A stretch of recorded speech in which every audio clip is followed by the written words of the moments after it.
네, 여러분 안녕하십니까. 바로본 TV ombudsman의 김승재입니다. 지난주 연합뉴스 TV에선 여야가 이른바 검수완박 법안 처리를 놓고 충돌했다는 소식과 함께 장기화하고 있는 러시아 우크라이나 전쟁 상황 등 국내 뉴스를 발빠르게 전해드린 바 있는데요.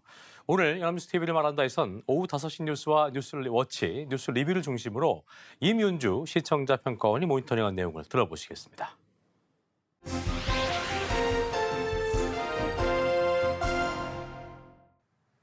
최근 몇 년간 뉴스를 통해 가장 많이 접한 소식 중 하나가 바로 통계 수치입니다. 거의 매일 코로나 확진자 수를 전해 듣는 것이 대표적인 예입니다. 지난주에도 통계 수치들을 활용한 뉴스들이 여러 개 보도되었습니다. 어떤 내용들이 보도되었는지 그리고 통계 수치들을 어떻게 활용했는지 살펴보도록 하겠습니다. 먼저 4월 21일 오후 5시 뉴스에서 보도된 우리나라 비만율 관련 뉴스입니다. 비만 환자 해당 뉴스는 최근 4년 사이 2배 이상 증가한 비만율에 대해 보도했습니다. 건강보험심사평가원의 2017년부터 2021년 영양결핍과 비만 통계 분석에 따르면 지난해인 2021년 비만 환자가 2017년 대비 2배 이상 증가했다는 것이 주요 내용입니다. 연령별로는 특히 소아 청소년 연령층에서 2017년 대비 3배 이상 증가해 두드러진 증가세를 보였다고 전했습니다. 이로 인한 원인으로 심평원은 인스턴트, 배달 음식 섭취 증가와 운동 부족 심화를 원인으로 분석했다고 덧붙였습니다. 마지막으로 영양결핍 환자 역시 2017년에 비해 2배 이상 증가했다고 전했습니다. 비만율은 우리나라 국민의 건강 상태를 보여주는 중요한 건강지표 중 하나입니다.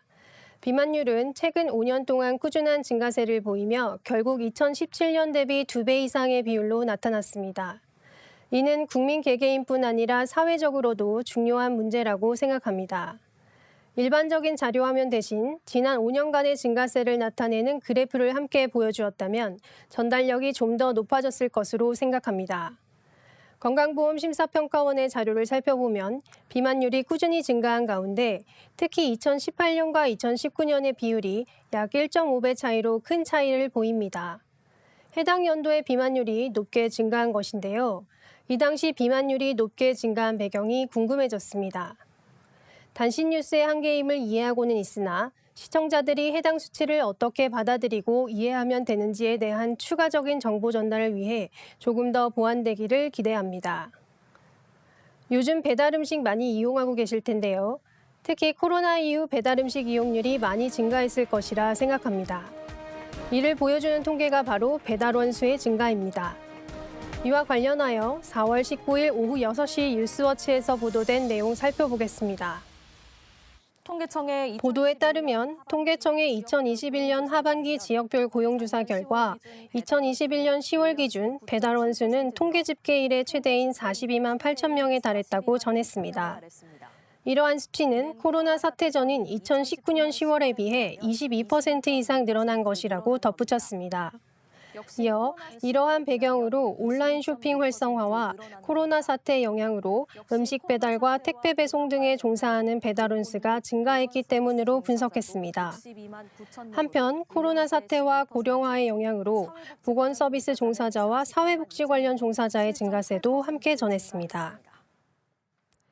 해당 뉴스 역시 간략하게 정보를 전달해준 단신 뉴스였는데요.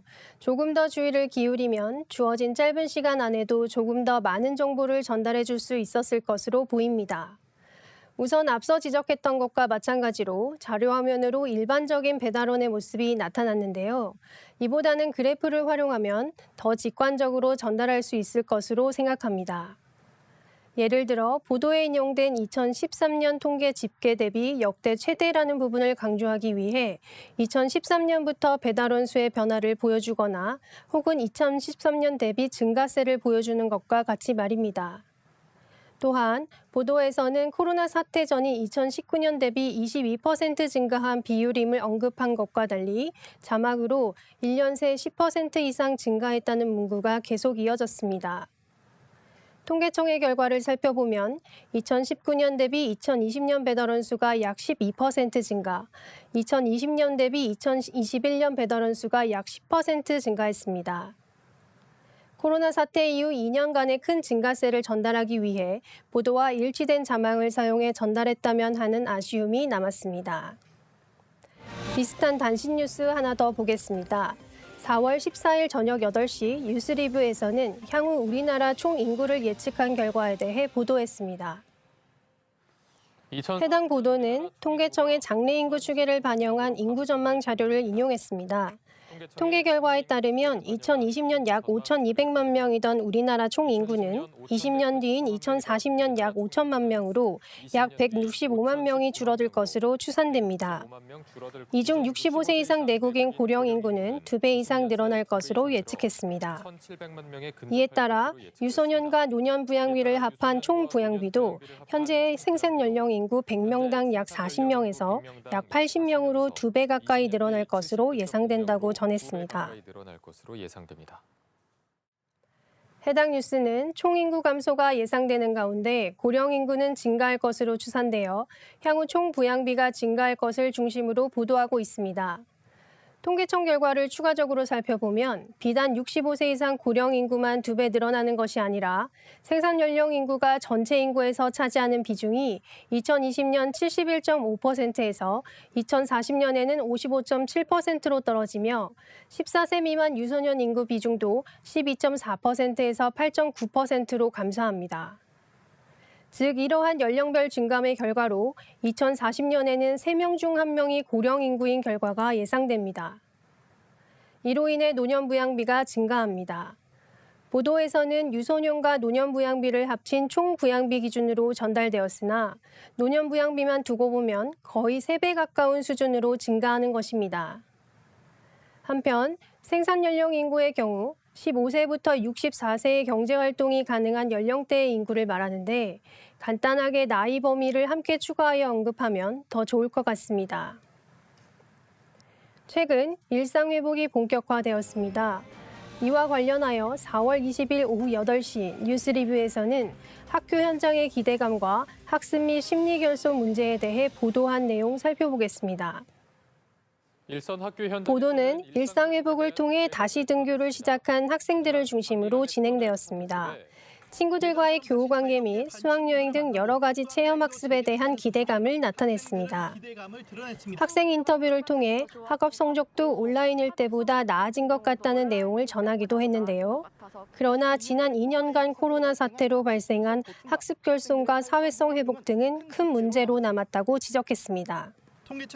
뉴스는 통계청 통계 결과를 인용하여 코로나 확산 첫 해인 2020년 학생들의 기초학력 미달 비율이 전년 대비 크게 상승했다고 전했습니다.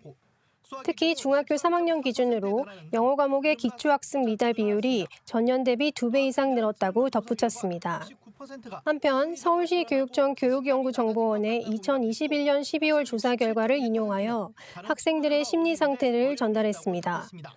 설문조사 결과 심리적으로 불안하고 자신감이 낮아진 것 같다. 다른 친구들과 어울리는데 어려움이 있다는 등의 질문에 65% 이상이 동의한 것으로 나타났습니다. 특히 결손에 대한 인식은 차이가 있기 때문에 개별 상황에 맞는 종합적 대책 마련이 필요하다고 덧붙였습니다.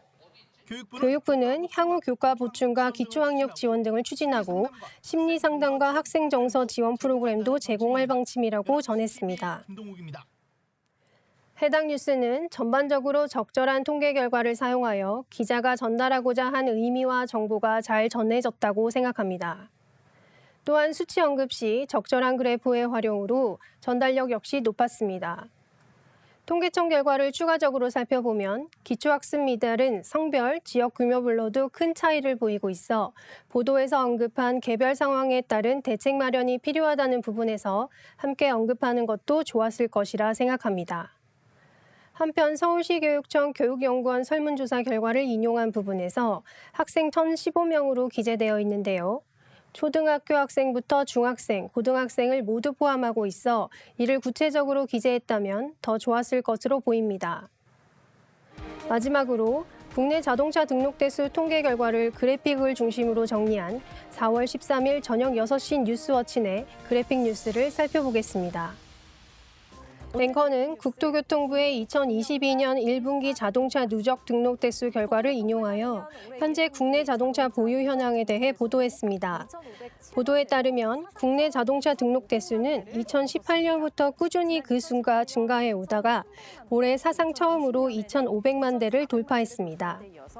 이 수치는 인구 대비로 살펴보면 국민 2명 중 1명이 자동차를 보유했다고 볼 수 있습니다. 차량 원산지별로는 국산차가 누적 점유율 88%, 수입차가 12%를 차지했습니다. 수입차 점유율은 지난 2019년에 처음으로 점유율 10%대를 진입한 이후 매년 꾸준히 증가세를 보이고 있다고 보도했습니다. 친환경차의 증가세도 2018년 이후 해마다 상승하고 있다고 덧붙였습니다. 그래픽 뉴스에 걸맞게 많은 수의 수치들을 다양한 그래프를 통해 전달하여 흥미롭게 볼 수 있었습니다.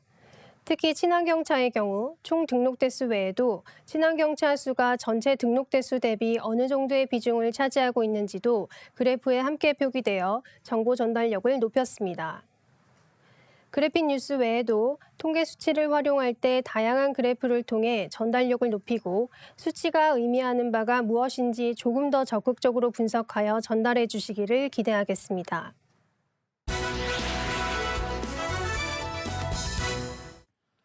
네, 이번 시간은 주말에 방영되는 제작 프로그램을 대학생의 시선으로 분석 및 평가해보는 캠퍼스 TV 리포트입니다. 이번 주에는 명지대학교 디지털미디어학과 김근아 학생과 함께하겠습니다. 어서 오십시오. 안녕하세요. 예, 반갑습니다. 자, 근아 학생 지난주에 어떤 프로그램 모니터했습니까? 네, 저는 매주 토요일 오전 9시 20분에 방송되는 연중기의 공동 프로젝트 하모니를 모니터했습니다. 지난달 16일, 23일 방송된 하모니에서는 미국 사위 대서방의 자전거 탄 풍경이란 주제로 행복한 한국 생활을 즐기고 있는 대릭 씨의 일상에 대해 다뤘습니다. 그럼 자세한 모니터 내용 지금부터 전해드리겠습니다.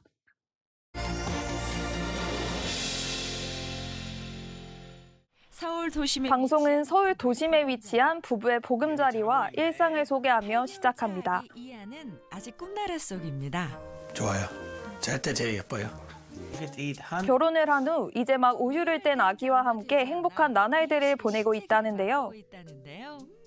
아내가 이유식을 만들고 남편 대릭 씨가 아이에게 이유식을 먹이는 분담 육아가 부부의 육아법이라고 합니다.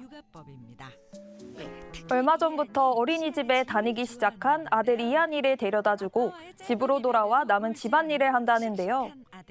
엄마 아빠와 5시간 정도를 떨어져 있지만 울지도 않는 이한이가 정말 기특하다는 생각이 들었습니다. 2시. 2시에. 어린이집에 데려다준 후 대릭 씨는 장모님과 함께 시장에 방문했다는데요. 그렇게 많구나. 일주일에 한 번씩 영양식 재료를 사기 위해 만난다고 합니다. 삼계탕 하면 전복은 꼭 넣어야 돼, 우리는. 한국 문화를 알려주려는 장모님만의 교육법이라는데요. 먹어볼래? 번데기야? 시장을 돌아다니다 한국인들에게도 호불호가 많이 갈리는 번데기를 맛있게 먹는 대릭 씨의 모습이 보이기도 합니다. 고담대기야? 장모님에게 대릭 씨는 이쁜 사위, 대릭 씨에게 장모님은 든든한 지원군이라는데요. 처음엔 어색했을 법도 한데 대릭 씨의 서글서글한 성격 덕에 금방 친해질 수 있었다고 전합니다. 그래도 별로 많이 안 어색하고 금방 친해졌어요. 장모님께선 외국인 사위에 대한 편견보단 딸의 의견을 존중해 주었다고 합니다. 그런 게 있냐? 네가 하고 싶다면 알 수 없지. 네가 살 건데. 대릭 씨는 장모님이 요리할 때 배우겠다며 일손을 돕고 나선다는데요. 잘라버려야 돼. 왜냐면 이게 다 잘하죠, 우리. 잘하지 뭐. 완전 잘해요? 중학교 때부터 요리해가지고. 하루가 다르게 크는 이한이에게 더 많은 세상을 알려주고 싶은 마음에 집안일이며 요리며 열심히 배우는 중이라고 합니다.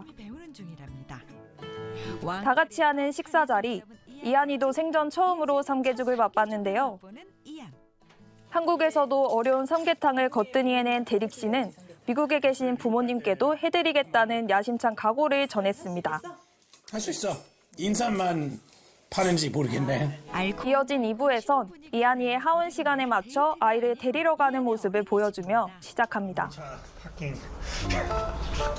하원한 이한이를 데리고 향한 곳은 집이 아닌 마트였는데요. 대릭 씨는 며칠 전 삼계탕에 이어 오늘의 요리사를 자처했다고 합니다. 무겁다. 어느 때보다 꼼꼼하게 장보기에 나선 이유는 아들과 함께 첫 캠핑을 계획했기 때문이라는데요. 둘만 다니던 때와 비교하면 아이 집만 거의 2배. 거기에 장본 것까지 더했는데요. 아내 보람 씨가 정신없이 짐을 싸는 사이 대릭 씨는 캠핑장에 가져갈 자전거를 차에 싣고 있습니다. 접이식 자전거가 아닌 선수용 바이크다 보니 부품별로 하나하나 분해해 최대한 부피를 줄인다고 합니다. 일일이 그럼 다 손을 빼면서 실어야 되겠네요. 그러니까. 우리가 자전거 하나밖에 안 되고. 3시간 동안 준비를 마치고 세 식구는 경기도 양평의 한 캠핑장으로 향했는데요. 캠핑장인데요. 캠핑장에 도착하자마자 대릭 씨는 나뭇가지를 주워 화로 가장 밑바닥에 놓고 장작을 그 위에 올리는 캠핑 노하우를 보여줍니다. 더 쌓아줍니다. 옛날 집 나무 잘려서 이렇게 사각형으로 만드는 게 log cabin이라고 그래서 log cabin style fire. 화로에 불이 붙자 바로 아이와 아내를 위한 음식을 준비하기 시작합니다. 바로 셰프로 돌입하는 대릭.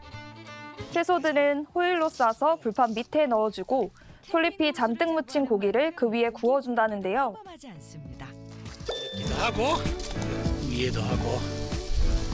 대릭 씨가 말하는 캠핑 고수란 거창하고 대단한 장비를 가진 사람들이 아닌 최소의 손길로 최대의 캠핑을 즐기는 사람이라고 전합니다. 최대의 캠핑을 즐기는 사람인데요. 너 김치찌개 할 줄 알았나? 원래 할 줄 알았어. 누구한테 배웠지? 자기 몰랐는데? 캠핑장 도착한 지 30분도 안 돼 완성된 채소구이와 김치찌개. 맛있게 캠핑 음식을 즐긴 이후 대릭 씨는 준비해온 자전거를 조립해 타기 시작하는데요. 취미로 타는 산악 자전거로는 미국보다 오히려 한국이 최적이라고 말합니다. 자전거로는 미국보다 오히려 한국이 최적이라는데요. 15살 때부터 프로 자전거 선수로 활동했다는 대릭 씨는 미국은 물론 세계 대회에서도 많은 수상을 이뤄냈지만 어느 순간 한계에 부딪혔다는데요. 보람 씨는 자전거에 대한 대릭 씨의 마음을 누구보다 잘 이해해줬다고 합니다. 멋있긴 멋있는데 우리한테 다치면 안 돼. 주위에선 아이가 너무 어리다고 걱정하지만 대릭 씨는 오히려 아이가 부모와 함께 많이 다닐수록 더 빨리 성장한다고 믿는다는데요. 대릭 부부는 육아에 집중했던 눈을 잠시 돌려 서로의 사랑을 주고받고 반짝이는 추억을 남기며 방송은 마무리됩니다. 네, 모니터한 내용 잘 봤습니다. 국제 결혼으로 행복한 부부가 늘고 있다 이런 내용을 담고 있는데 그나 학생 이번 그 하모니를 보면서 어떤 점이 가장 인상 깊었습니까? 네, 저는 대릭 씨에겐 낯설 한국 생활도 열심히 배우며 살아가는 모습이 정말 인상 깊었는데요. 한국의 문화를 알아가려 요리도 배우고 시장 조사까지 하며 가장으로서 열심히 노력하는 대릭 씨의 모습이 대단하다는 생각이 들었습니다. 저도 그 생각에 공감을 했습니다. 자, 지금까지 명지대학교 디지털미디어학과 김근 학생과 함께했습니다. 오늘 말씀 고맙습니다. 감사합니다.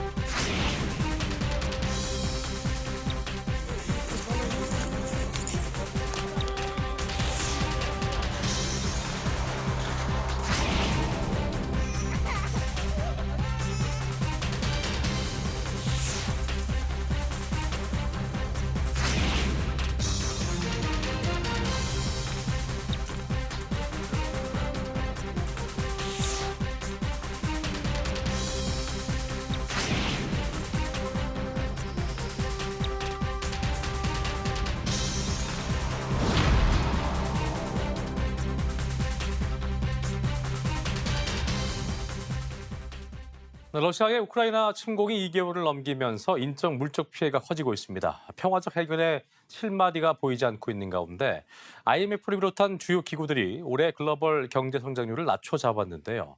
오늘 TV와 비평에선 우크라이나의 전쟁 상황과 그 여파 등에 대해서 언론은 어떻게 보도하고 있는지 자세히 알아보겠습니다. 도움 말씀에 동아방송예술대학교 방송보도제작과의 정원희 유수아리였습니다. 어서 오십시오. 안녕하십니까? 예, 반갑습니다.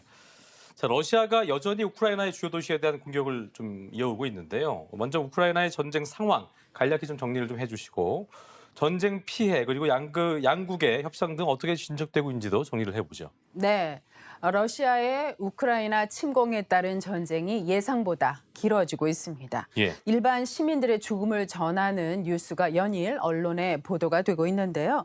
유엔 인권 고등 판무관실은 4월 25일 기준으로 우크라이나 민간인 사상자가 5,700여 명을 넘어섰다고 전했습니다. 네. 그러나 실제 수치는 이보다 더 많을 것이라고 여러 국제기구는 판단을 하고 있는데요. 네. 연합뉴스의 보도에 따르면 최근 우크라이나 젤렌스키 대통령은 푸틴 대통령이 우크라이나의 목숨을 가볍게 여긴다라고 하면서 자신이 승리라고 생각될 때까지 여러 무슨 무기든 사용할 것이다라고 주장했습니다. 예. 현지 시간으로 지난 2월 24일 러시아가 우크라이나를 전면 침공한 후에 우크라이나를 떠난 피난민 수는 500만 명을 넘어서는 것으로 추정되고 있습니다. 예. 2차 세계대전 이후 최대 난민 사태에 직면한 유럽은 우크라이나에 이례적인 지원을 약속하고 나섰는데요. TV조선의 보도에 따르면 러시아의 우크라이나 침공으로 기간시설, 건물 등 우크라이나가 입은 물리적 피해가 약 600억 달러, 우리 돈으로 74조 2천억에 이른다고 데이비드 멜페스 세계은행 총재가 현지 시간으로 21일 밝혔습니다. 멜페스 총재는 이날 미국 워싱턴 DC에서 열린 우크라이나 금융 지원에 관한 회의에 참석해서 이같이 말을 했는데요. 피해 추정치를 좁게 잡은 것이라고 설명을 했습니다. 예. 현지 시간으로 지난달 24일 파이낸셜 타임스는 3명의 소식통을 인용을 해서 푸틴 대통령이 전쟁을 외교적으로 해결하길 포기하고 가능한 많은 우크라이나 땅을 점령하는 데 집중하고 있다고 보도를 했습니다. 푸틴 대통령은 우크라이나 전쟁이 일어난 지 한 달이 지난 시점인 3월 말쯤에만 해도 진지하게 평화적 해법을 고려를 했으나 현재는 우크라이나와 타협할 생각이 전혀 없다는 뜻을 밝히고 있습니다. 한 소식통은 푸틴 대통령이 러시아 흑해 함대인 모스크바 함 침몰에 크게 분노하면서 우크라이나 협상에 대한 막다른 골목에 다다랐다라는 말을 했다고 전했는데요. 모스크바 함은 지난달 13일 우크라이나 오데사 인근 해역에서 침몰했습니다. 배는 우크라이나 군의 지대함 미사일 공격을 받은 것으로 알려졌습니다. 예. 푸틴 대통령이 휴전을 위한 외교적 노력을 포기했다는 소식 이전부터 러시아와 우크라이나의 협상은 사실 교착 상태에 빠져 있었습니다.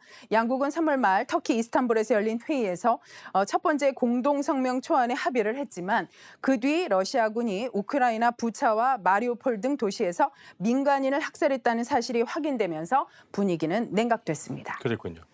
자, 그렇다면 서방들은 장기화하고 있는 전쟁에 대해서 어떻게 대응하고 있는지 좀 정리를 해주시고요.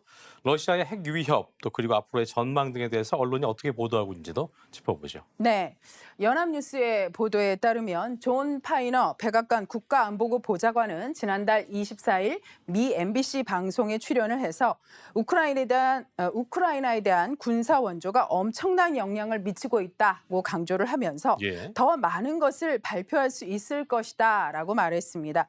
서방국 가운데서 우크라이나에 가장 많은 군사 지원한 미국은 최근 그 규모와 지원을 더 늘리고 있는데요. 예. 일주일 간격으로 8억 달러 규모 군사 지원을 잇따라 발표를 했고 우크라이나 군의 요구를 반영한 맞춤형 무기도 제공하기 시작을 했습니다.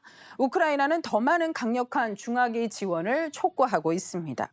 특히 지난달 24일 토니 블링컨 미 국무장관과 로이드 오스틴 국방장관이 우크라이나 키이우를 방문했을 때 젤렌스키 대통령은 필요한 무기 목록을 전달한 것으로 알려졌습니다. 예. 여기서 눈여겨볼 부분은 우리는 러시아가 우크라이나를 침공하는 것 같은 종류의 일을 할 수 없을 정도로 약해지는 것을 보고 싶다라고 한 오스틴 미 국방장관의 발언인데요. 미국이 전쟁 목표로 우크라이나 방어는 물론 향후 러시아의 군사 강국 지위 약화까지 노린다는 서방의 속내를 드러냈기 때문입니다. 그랬군요. 또한 한국일보의 보도에 따르면 미국은 지난달 26일 독일 람슈타인 공군기지에서 40개국 이상이 참석한 가운데 국방협의체 회의를 열고 우크라이나에 1억 6,500만 달러 규모 비나토 규격 탄약 판매를 승인했습니다. 예. 우크라이나군이 사용하는 구소련제 무기에 사용할 수 있는 탄약을 지원하는 것입니다. 이에 러시아는 미국과 서방의 움직임에 반발하고 있습니다. 러시아 외무장관은 현지 국영방송 인터뷰에서 현재 핵전쟁 위험은 실제하며 매우 심각한 수준이다. 과소평가해서는 안 된다라고 경고를 했습니다. 예. 자, 주미 러시아 대사는 미국의 우크라이나 무기 공급 중단을 요구하는 서한도 전달을 했습니다. 한편 미국 정부는 러시아에 대한 추가 제재도 검토하고 있습니다. 특히 집단 학살 의혹이 불거진 부차에 이어 마리우폴에서도 최대 2만 명의 민간인이 희생됐다는 보도가 나오면서 네. 미국이 러시아를 테러 지원국으로 지정할 수 있다는 관측이 나옵니다. 네. 백악관은 테러 지원국 지정 가능성을 묻는 질문에 러시아가 우크라이나에 자행하고 있는 범죄에 책임을 묻기 위한 모든 추가 조치를 검토하고 있다고 밝혀서 가능성을 열어뒀습니다. 예. 한겨레 보도에 따르면 지난달 22일 러시아는 핵탄두를 탑재할 수 있는 신형 대륙간 탄도미사일을 시험 발사하며 핵 위험을 키웠습니다.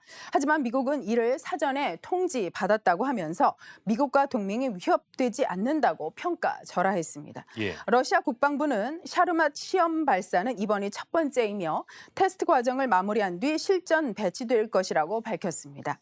샤르맛은 지난 2018년 푸틴 대통령이 연설에서 차세대라고 부르며 자랑한 신형 대륙간 탄도 미사일인데요. 지구상 어디에도 1시간 이내에 도달할 수 있는 것으로 알려졌습니다. 샤르맛에 장착된 핵탄두 위력은 2차 세계대전 때 일본 히로시마에 투하된 원자폭탄의 2000배에 이르는 것으로 알려졌습니다. 그렇군요. 자, 전쟁이 장기화하면서 일부 국가들 같은 경우는 에너지 대란 또 식량 위기를 겪고 있는 상황인데 네. 국내 경제와 글로벌 경제 상황에 대해서 언론들은 어떻게 보도하고 있습니까? 네, 국제통화기금 IMF는 우크라이나 사태의 영향으로 올해 세계 경제 회복세가 대폭 둔화될 것이다. 라고 전망을 했습니다. 예. IMF는 지난달 19일 발표한 4월 세계 경제 전망에서 올해 세계 경제 성장률을 3.6%로 예상을 했습니다. 지난 1월 전망치 4.4%에서 0.8%포인트 내려간 수치입니다. 네. 우크라이나 사태 영향으로 본격적으로 반영한 첫 전망인 이번 전망에서 IMF는 러시아와 우크라이나 간 전쟁으로 공급망 훼손과 또 인플레이션 등이 한층 심화한 것으로 분석을 했습니다. 예. 뉴스원은 우크라이나 전쟁으로 석유는 물론 원재재의 가격이 급등하자 인도는 석탄을 구하는데 큰 어려움을 겪고 있고 이 때문에 대규모 정전 사태가 발생했다라고 전했는데요. 예. 레바논 등 중동의 비산유국들은 극심한 식량난에 허덕이고 있다라고 전했습니다. 각국이 겪는 경제적 고통 중 가장 피부에 와닿는 것은 물가죠. 최근 국내 물가도 요동을 치고 있고 유가 역시 고가 행진을 하고 있습니다. 예. IMF는 한국의 경우 우크라이나 사태의 영향이 불가피한 측면이 있으나 그 영향이 주요 선진국 대비 제한적이다라고 평가를 했습니다. IMF는 우리나라 올해 물가 상승률은 4.0%로 제시를 했는데요. 이는 지난 1월 전망 때의 3.1%보다 0.9%포인트나 오른 것입니다. 예. 기재부는 올해 물가 상승률과 관련을 해서 미국 7.7%, 영국 7.4%, 캐나다 5.6%, 독일 5.5% 등과 비교를 하면 상대적으로 낮은 편이다라고 설명을 했습니다. 하지만 동아일보는 우크라이나 사태와 미국의 긴축 행보로 물가, 금리, 환율이 동시에 오르는 3고가 지속되는 가운데 성장 엔진마저 싣고 있어서 한국 경제가 경기 침체 속 물가 상승, 스태그플레이션에 빠질 수 있다라는 우려도 나온다고 보도를 했습니다. 예.